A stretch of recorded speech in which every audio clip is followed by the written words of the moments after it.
Elijah was a prophet who, despite performing some of the Bible's most remarkable miracles, faced profound discouragement and exhaustion. Picture a man who single-handedly challenged Baal worship in ancient Israel and called down fire from heaven. Yet, even someone as devout as Elijah wasn't immune to feeling overwhelmed and defeated. After the dramatic showdown on Mount Carmel, where Elijah showcased God's power in a spectacular display, he found himself running for his life. Queen Jezebel, furious over the defeat of her prophets, vowed to kill Elijah. The Bible recounts her threat in 1 Kings 19:2. "May the gods deal with me, be it ever so severely, if by this time tomorrow I do not make your life like that of one of them." Fearing for his life, Elijah fled south to Beersheba, abandoning his servant there as he sought refuge. Jezebel's fury wasn't just about her prophets' deaths, but also her rejection of the God Elijah had glorified. Despite the miraculous evidence of God's power, Jezebel remained defiant. Her response highlighted a dangerous blind faith and the importance of critical thinking. Elijah had hoped the miraculous events on Mount Carmel would lead to widespread conversion, but when this didn't happen, he was left deeply disheartened. 1 Kings 19:3 tells us, "When he saw that, he arose and ran for his life and went to Beersheba, which belongs to Judah, and left his servant there." The question arises whether Elijah's escape was divinely guided. While God protected him, it's uncertain if the divine intention was to safeguard Elijah in Jezreel or to move him away from there. Traveling roughly 130 kilometers south to Beersheba, Elijah sought safety from what he perceived as imminent danger. Elijah's story reveals that even the strongest and most courageous can falter. In the Bible, wisdom and bravery do not always prevent moments of weakness. Moses, known for his meekness, spoke rashly. Abraham, the epitome of faith, struggled with patience. And Elijah, the bravest of prophets, fled from an angry queen. We read of his despair in 1 Kings 19:4. "But he himself went a day's journey into the wilderness, and came and sat down under a broom tree. And he prayed that he might die, and said, 'It is enough now, Lord, take my life, for I am no better than my fathers.'" In his retreat, Elijah even further isolated himself, lamenting under a broom tree. This powerful man who had once prayed to stop and then restart the rain, now prayed for his own death. Thankfully, God did not grant this request. Sometimes hearing no from God can be a blessing, as it was in Elijah's case. Elijah's feelings of failure and self-doubt, despite his monumental achievements, remind us that even the most dedicated individuals can experience moments of crisis. His hope that Mount Carmel would lead to a national revival was dashed, leaving him feeling ineffective and unworthy. He blamed himself, questioning his worthiness and effectiveness in his mission. Elijah's story underscores the reality that even with undeniable evidence, people may still choose to reject the divine truth, and self-doubt can creep in even after great victories. The surprising truth about Elijah's struggles and God's provision. It's a common misconception that prophets are immune to discouragement, but Elijah's story reveals that even the most faithful can face tough times. When Elijah hit rock bottom, God didn't abandon him. Instead, the Lord stepped in to uplift him, providing him with a new ally in the prophet Elisha and eventually taking him to heaven in a whirlwind. God truly took care of Elijah. Physical needs in 1 Kings 19:5-8. After collapsing under a tree from exhaustion, Elijah was awakened by an angel who told him, "Get up and eat." To his surprise, there was freshly baked bread and a jar of water waiting for him. He ate, drank, and fell asleep again. The angel returned, touched him, and urged him to eat once more, saying, "Get up and eat, for the journey is too much for you." With renewed strength from this miraculous provision, Elijah traveled 40 days and nights to Mount Horeb, the mountain of God. This episode shows how God meets our physical needs as part of his care. Elijah was provided with rest and sustenance, which were essential before he could tackle his spiritual challenges. Sometimes taking care of our physical well-being is crucial, especially when we're spiritually drained. Just as Elijah needed physical nourishment to continue his journey, so do we. Rest and nourishment for the weary. Today, many people find themselves in a place similar to Elijah's, overwhelmed and seeking relief from burdens. In 1 Kings 19:6-7, Elijah received both rest and nourishment from God. God's response wasn't just a quick fix. He repeatedly provided Elijah with food and rest, recognizing that Elijah needed more than a single meal to overcome his fear and despair. This emphasizes that while spiritual nourishment is important, physical needs like rest and proper food are equally vital for those who are feeling down. God's gentle care and Elijah's journey. Instead of reprimanding Elijah, God showed him grace by sending him on a 40-day journey to Mount Horeb, also known as Mount Sinai, where Moses had once met God. God's gentle treatment allowed Elijah to recover from his crisis without demanding immediate recovery. This compassion reminds us that God understands our limits and recognizes when we need a break. As Psalm 103:14 says, "For he knows how we are formed, he remembers that we are dust." Even when Elijah felt he had reached his limit, God knew he still had much to offer. Elijah and the ravens. One of the most memorable moments in Elijah's life occurred when he was instructed to deliver a prophecy to the wicked king Ahab and Queen Jezebel, foretelling a drought due to their idolatry.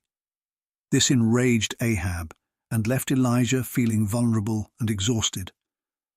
But God provided for him once again, telling him to hide in the Kerith ravine, east of the Jordan, where he would drink from the brook and be fed by ravens. 1 Kings 17:2-4. Elijah obeyed, and the ravens brought him food, illustrating God's provision even in dire circumstances. This period by the brook taught Elijah about solitude and trusting in God's guidance.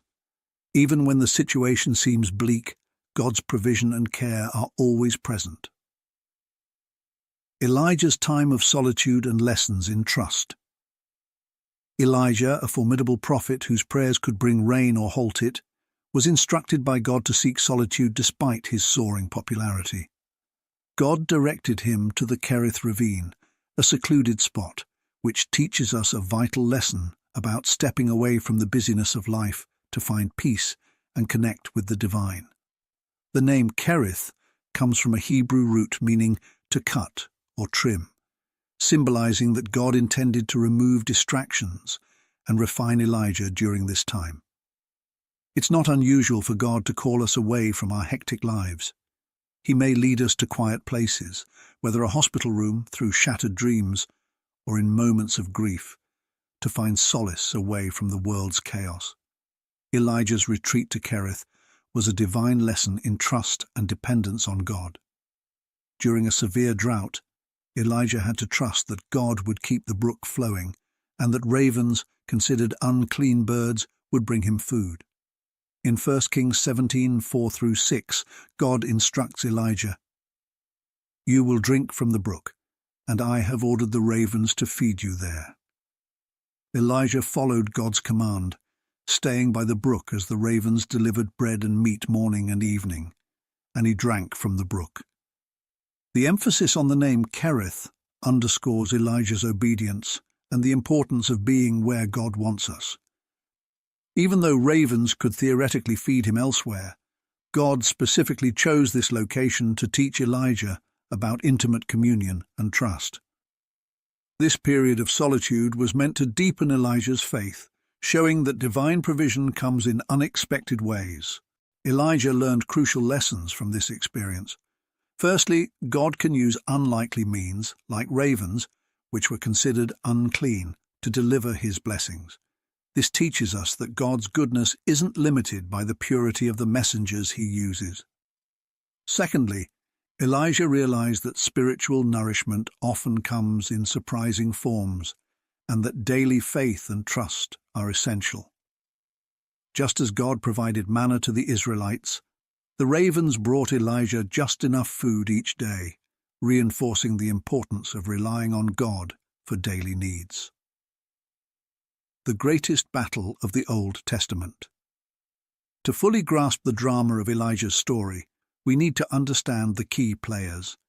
King Ahab of Israel, notorious for his extreme wickedness, and his wife Jezebel, who replaced worship of the Lord with Baal worship, were central to this narrative.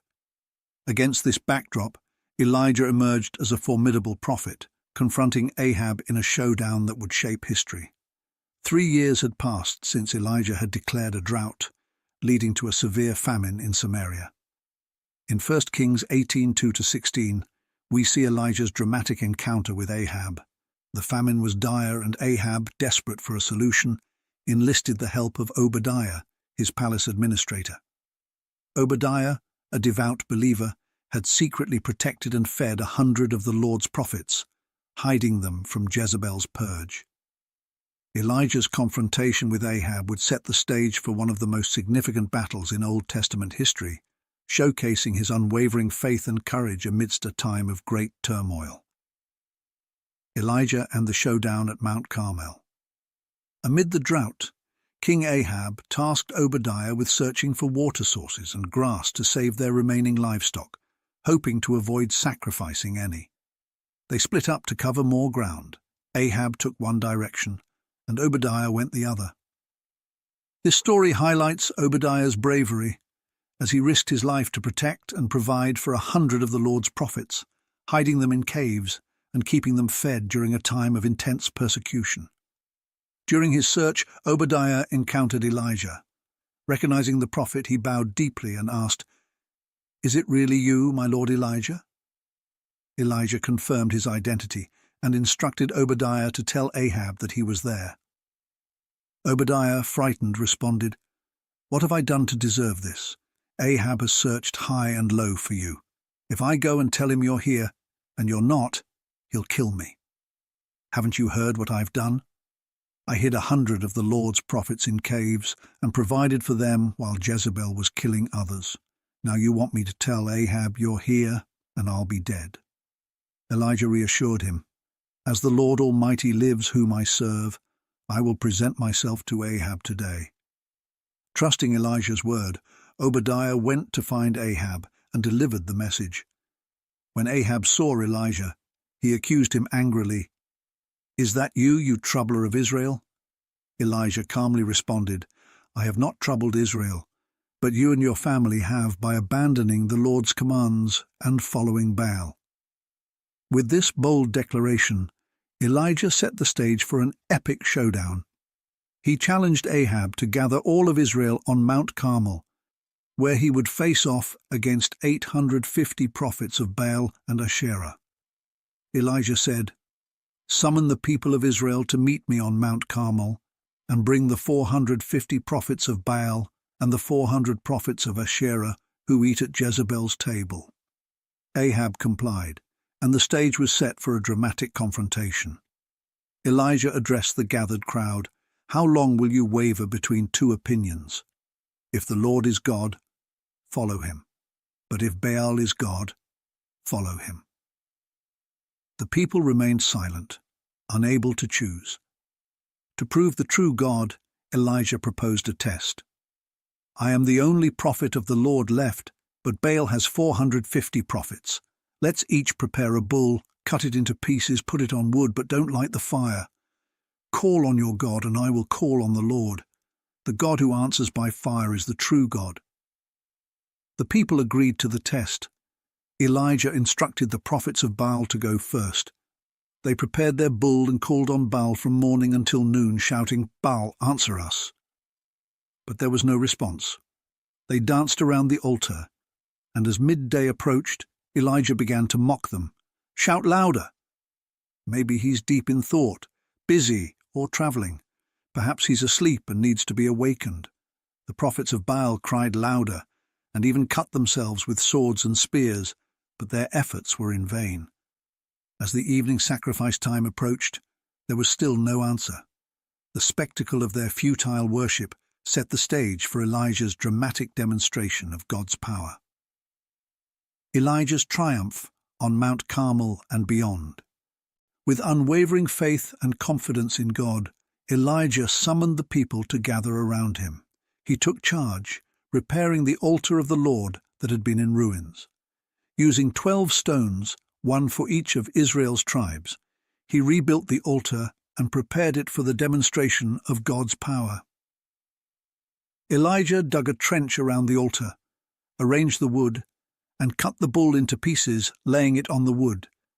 To make the miracle even more astounding, Elijah instructed the people to pour 4 large jars of water over the offering and wood, doing so 3 times until the trench was filled.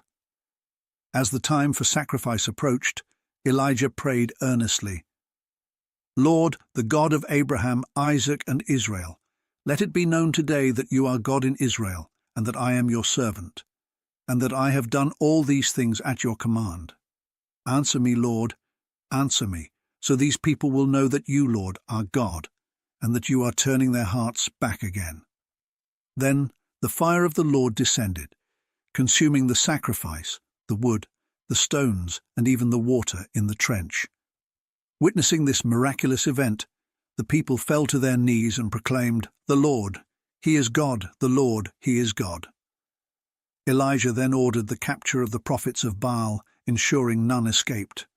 They were taken to the Kishon Valley and executed as per God's law. Following this dramatic victory, Elijah prayed for rain despite the drought. He placed his face between his knees and instructed his servant to look toward the sea. After the servant reported no sign of rain, Elijah told him to check again. On the 7th try, the servant saw a small cloud rising from the sea. Elijah directed him to tell Ahab to prepare his chariot and leave before the rain stopped him. As the sky darkened and heavy rain began to pour, Elijah, empowered by the Lord, outran Ahab's chariot to Jezreel, a distance of nearly 20 miles, 1 Kings 18:42-46. This incredible scene underscores the power of persistent prayer and the importance of trusting in God's timing and provision, even when circumstances seem dire. Elijah, a prophet of resilience and faith. Elijah, a prominent prophet in the 9th century BC, lived during a tumultuous time in Israel's history under King Ahab and his son Ahaziah. Although no book bears his name, the account of his life is a major focus of 1 Kings, illustrating his role during a period of rising idolatry. In a moment of reflection at his humble camp, Elijah felt a divine call to move to Zarephath. Despite the severe drought and his dwindling resources, he trusted God's direction. God instructed him to go to Zarephath in Sidon, a Gentile city where a widow would provide for him. 1 Kings 17:8-9. Elijah's faith was tested as he journeyed to this foreign land. The widow he met was struggling but, guided by divine instruction, cared for Elijah. This period of relocation and reliance on others highlights Elijah's steadfast faith and obedience, showing how God's missions can lead us to unexpected places and require total trust in his provision. Throughout his journey from Jezreel to Cherith and then to Zarephath, Elijah's resilience was fortified. His adventures illustrate that even in the face of adversity, faith and obedience can lead to profound experiences of God's power and provision. A lesson in faith and provision. The widow of Zarephath. In a region where Baal was worshipped without any visible results, God directed Elijah to a rather unexpected place, Zarephath. There, he told Elijah, "I have commanded a widow there to provide for you." 1 Kings 17:9. In ancient times, widows were often among the most vulnerable. They faced extreme poverty and were sometimes forced into desperate situations just to survive. Widows typically wore clothing that signified their lowly status, living in hardship alongside orphans and the destitute. In this context of scarcity and marginalization, Elijah was sent to a Gentile widow, a figure of significant need and low social standing, demonstrating that God's provisions can come through anyone, regardless of their circumstances. When Jesus was rejected by his own people, he used the story of Elijah and the widow of Zarephath to illustrate a profound truth about God's sovereignty. In Luke 4:24-26, Jesus noted, "Truly I tell you, no prophet is accepted in his hometown. I assure you that there were many widows in Israel in Elijah's time, when the sky was shut for 3.5 years and there was a severe famine throughout the land. Yet Elijah was not sent to any of them, but to a widow in Zarephath in the region of Sidon. When Elijah arrived in Zarephath, he found the widow gathering sticks at the city gate. He requested, 'Please bring me a little water in a cup that I may drink.' As she went to get it, he added, 'Please bring me a morsel of bread in your hand.' 1 Kings 17:10-11. The widow, in her dire situation, was preparing for what she feared would be her last meal for herself and her son. She had just a small amount of flour and oil left, barely enough to sustain them. Despite her own dire circumstances, the widow responded to Elijah's request with extraordinary faith. She had no way of knowing that Elijah was sent by God, and yet she chose to trust him, demonstrating an incredible act of generosity and trust in the prophet's promise. Elijah assured her that God would provide abundantly. "For this is what the Lord, the God of Israel, says. The jar of flour will not be used up, and the jug of oil will not run dry until the day the Lord sends rain on the land." 1 Kings 17:14. Her faith was rewarded as the flour and oil miraculously lasted through the famine. This story illustrates that God's provision often comes through acts of faith and obedience, even when resources are scarce. The widow of Zarephath's story teaches us that true faith requires action and trust, especially in challenging circumstances. Her willingness to give what little she had enabled her to receive God's abundant provision and participate in his grand design. This event is a powerful reminder that faith is not merely a belief, but a transformative act of obedience that aligns us with God's greater purpose. Trusting beyond limits. The widow of Zarephath's journey. This story invites us to trust in God and follow his instructions, knowing that he always has a grander plan and unexpected provisions for those who show faith and devotion. The widow of Zarephath, despite her dire situation, expressed deep reverence for the God of Israel, acknowledging that he was Elijah's God, even though she was a Gentile.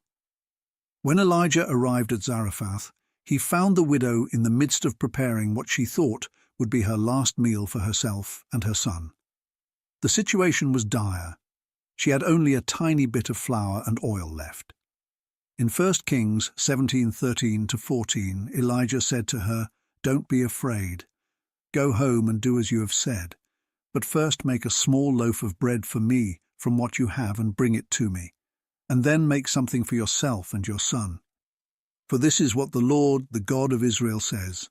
The jar of flour will not be used up, and the jug of oil will not run dry until the day the Lord sends rain on the land." Elijah's request seemed bold and almost reckless. Asking a woman in such poverty for part of her last meal might have seemed like taking advantage of her. But Elijah was delivering a divine promise. God had assured him that the flour and oil would not run out until the end of the drought. Elijah's request was a test of her faith, and her willingness to trust in God's promise was rewarded. In 1 Kings 17:15-16 we learn, "She went away and did as Elijah had told her." So there was food every day for Elijah and for the woman and her family. The jar of flour was not used up, and the jug of oil did not run dry, in keeping with the word of the Lord spoken by Elijah. Despite her risk, the widow acted on faith, and her trust in God's promise led to the miraculous provision that sustained them through the famine. But the story takes a somber turn. After experiencing God's miraculous provision, the widow's son fell gravely ill and died. The widow, who had already faced the hardship of losing her husband, now grappled with the unbearable pain of losing her only child. She questioned Elijah, saying, "What do you have against me, man of God? Did you come to remind me of my sin and kill my son?" In 1 Kings 17:19, Elijah responded, "Give me your son."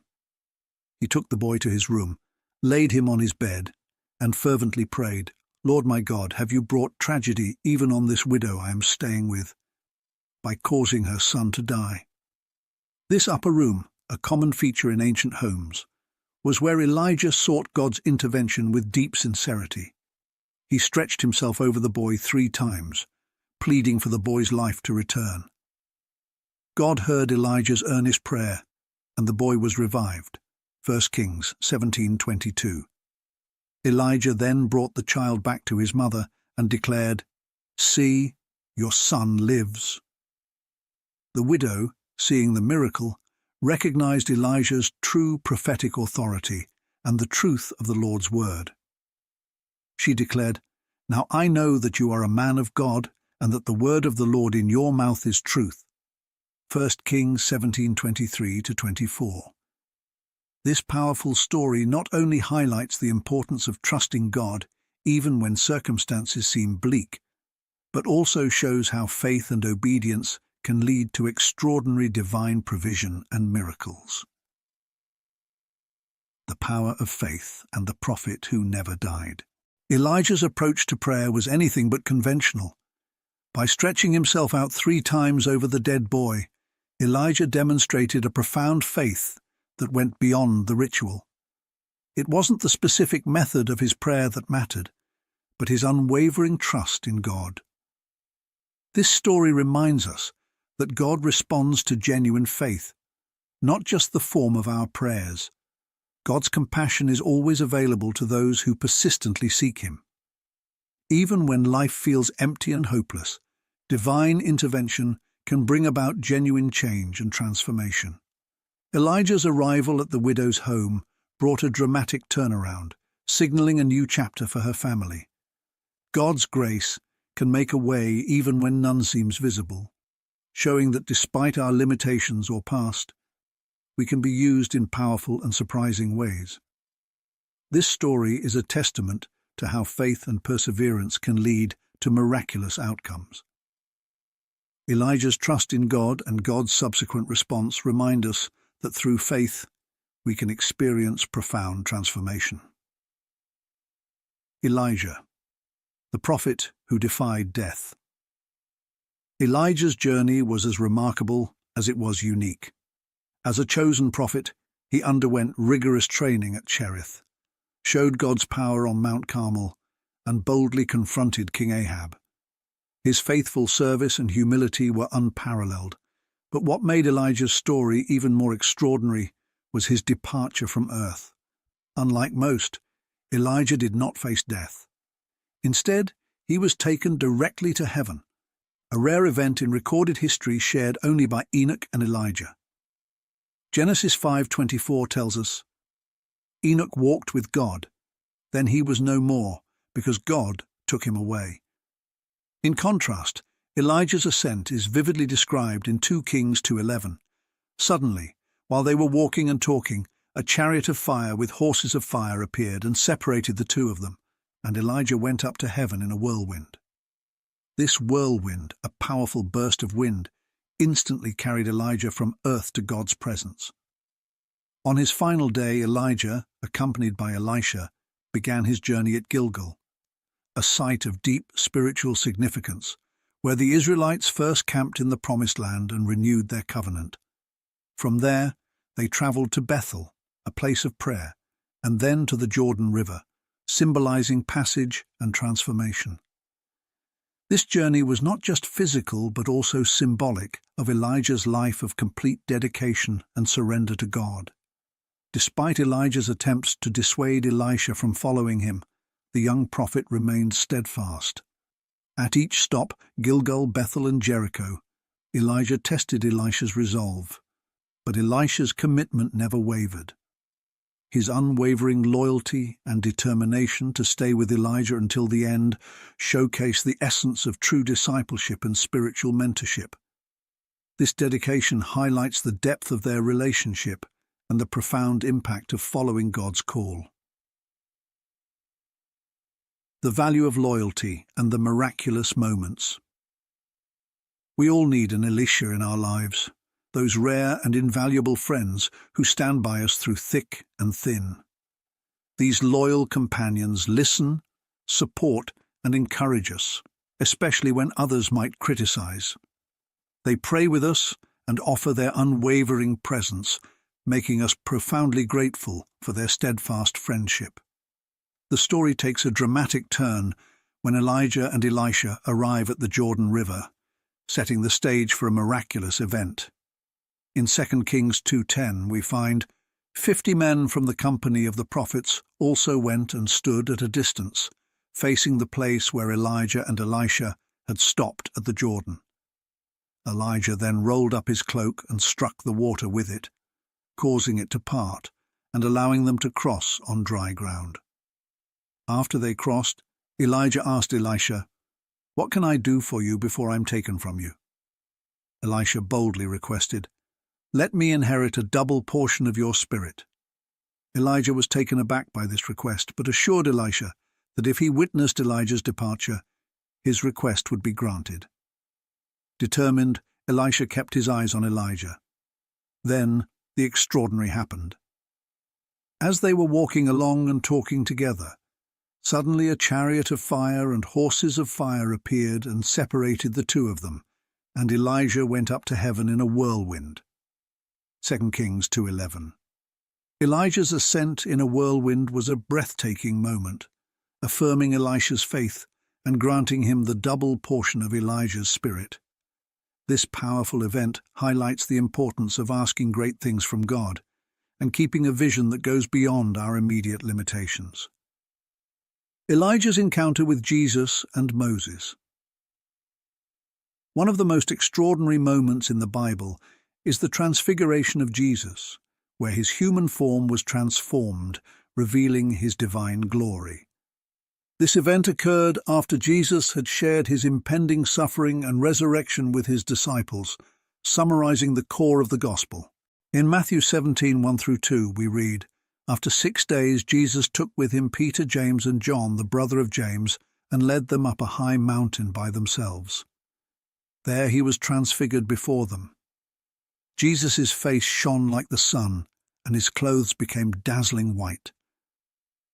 Peter described the brilliance as surpassing anything bleach could achieve. This light emanated from Jesus, exposing his divine essence.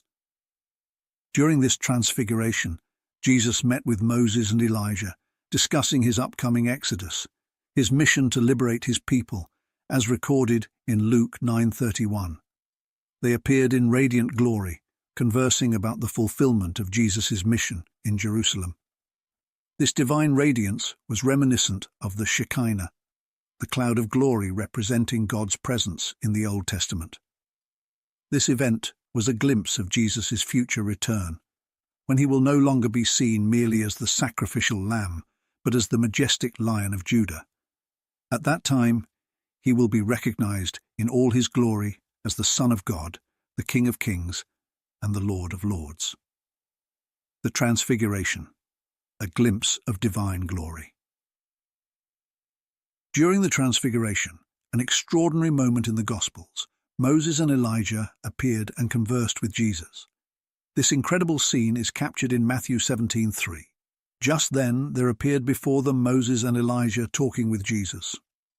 Moses and Elijah, iconic figures from the Old Testament, symbolize different aspects of God's revelation, Moses representing the law and Elijah the prophets. Their presence underscores that those who have passed away, like Moses, remain in God's presence and continue to communicate. Meanwhile, Elijah's appearance represents those who, like him, are taken up by God without experiencing death.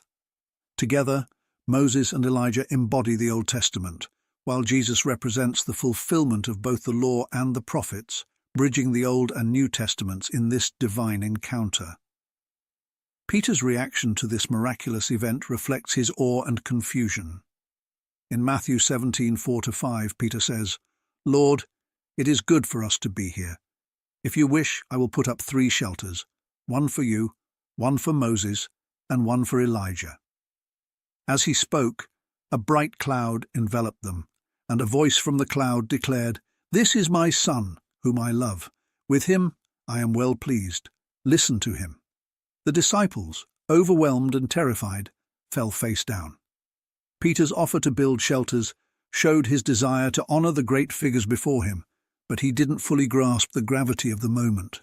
God's voice interrupted, affirming Jesus as his beloved Son and instructing them to listen to him. When the disciples looked up, they saw only Jesus. In Matthew 17:7-8, Jesus touched them and said, "Get up, don't be afraid." The disciples' fear subsided, and they saw that Jesus was the central figure of this divine revelation. This moment underscored that while Moses and Elijah pointed to Jesus, he transcends both. All scriptures ultimately point to him, as noted in Luke 24:27, where Jesus explains to his followers, "And beginning with Moses and all the prophets, he explained to them what was said in all the scriptures concerning himself." As they descended the mountain, Jesus instructed them to keep the vision a secret until after his resurrection. In Matthew 17:9 he says, "Don't tell anyone what you have seen until the Son of Man has been raised from the dead." Jesus knew that revealing this event prematurely would create confusion and might lead people to force his kingship before the right time. His resurrection would be the pivotal event confirming his kingship and the invitation to faith in him. The disciples, puzzled about Elijah's role, asked Jesus, "Why then do the teachers of the law say that Elijah must come first?" Jesus clarified in Matthew 17:12-13, "Elijah has already come, and they did not recognize him, but have done to him everything they wished. In the same way, the Son of Man is going to suffer at their hands." Jesus was referring to John the Baptist, who came in the spirit and power of Elijah, but was not recognized as such by the religious leaders, Luke 1:17. While Moses was a foundational leader for the Jews, Jesus is revealed as even greater. Moses, who transitioned from an Egyptian prince to a shepherd and then a leader of Israel, was a significant figure. Yet, in the Transfiguration, he and Elijah appear with Jesus to highlight his superior role. Moses and Elijah represent the law and the prophets, respectively, while Jesus fulfills and surpasses both. The Transfiguration reaffirms Jesus as the divine Son of God, confirming his central role in God's plan of salvation. The Transfiguration and the prophetic witnesses. The Transfiguration was a breathtaking moment when Jesus revealed his divine glory to his closest disciples. On that holy mountain, Moses and Elijah appeared alongside Jesus, underscoring his fulfillment of both the law and the prophets. The voice of God the Father confirmed this divine truth, proclaiming, "This is my beloved Son, in whom I am well pleased. Listen to him." Matthew 17:5. This powerful affirmation highlighted Jesus' supreme role and reassured the disciples of his divine authority and mission.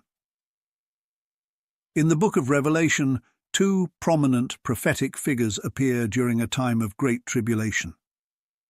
Described in Revelation 11:3-5, these 2 witnesses are endowed with remarkable powers and a mission of immense importance. "And I will give power to my 2 witnesses, and they will prophesy for 1,260 days, clothed in sackcloth. These are the 2 olive trees and the 2 lampstands that stand before the Lord of the earth. If anyone wants to harm them, fire proceeds from their mouth and devours their enemies. If anyone wants to harm them, he must be killed in this manner." Their prophetic role and their protection from harm echo the divine safeguarding granted to Elijah in earlier times. These witnesses will carry out their ministry with extraordinary authority, performing miracles such as stopping the rain, turning water into blood and bringing plagues upon the earth, acts reminiscent of those performed by Moses and Elijah. However, their mission will not be without peril. In Revelation 11:7-10, we learn that after completing their testimony, they will face opposition from a beast emerging from the abyss. This beast will defeat and kill them, leaving their bodies exposed in the streets of a city symbolically called Sodom and Egypt. The world's reaction will be one of dark celebration, reveling in the demise of these tormentors. Yet, the joy of the wicked will be fleeting. Revelation 11:11-12 describes a dramatic turn of events. After 3.5 days, the breath of life from God entered them, and they stood on their feet. Great fear fell on those who saw them. They heard a loud voice from heaven saying to them, "Come up here," and they ascended to heaven in a cloud while their enemies watched. Their resurrection and ascension will instill terror in those who witnessed it, showcasing God's ultimate power and judgment. This miraculous event, this idea is supported by the miracles described in Revelation that echo the powerful acts performed by these two Old Testament figures. Moses, known for his numerous miracles, including turning water into blood, fits the description of the witness's abilities. Elijah, similarly, performed extraordinary miracles, like stopping rain, which aligns with the witness's powers. Their appearance with Jesus during the Transfiguration further bolsters this view. Additionally, Jewish tradition anticipates the return of these two great figures based on prophecies in Malachi 4:5 and Deuteronomy 18:15, which predict the coming of Elijah and a prophet like Moses. 2. Enoch and Elijah. Another theory suggests that Enoch and Elijah are the two witnesses. This theory is grounded in the unique circumstances of their departures from earth. According to Hebrews 11:5, Enoch was taken to heaven without experiencing death. By faith, Enoch was taken from this life, so that he did not experience death. Similarly, Elijah was taken up in a whirlwind, 2 Kings 2:11. Proponents of this theory argue that since these two did not die, they might return to fulfill their roles as witnesses during the tribulation. However, Hebrews 9:27, which states that everyone is destined to die once, is seen by some as a general principle rather than a rigid rule. Exceptions to this principle, such as Lazarus' resurrection, suggest that the theory isn't definitively proven by this verse alone. Moreover, the rapture described in 1 Thessalonians 4:17 indicates that not all believers will experience death before being taken to heaven.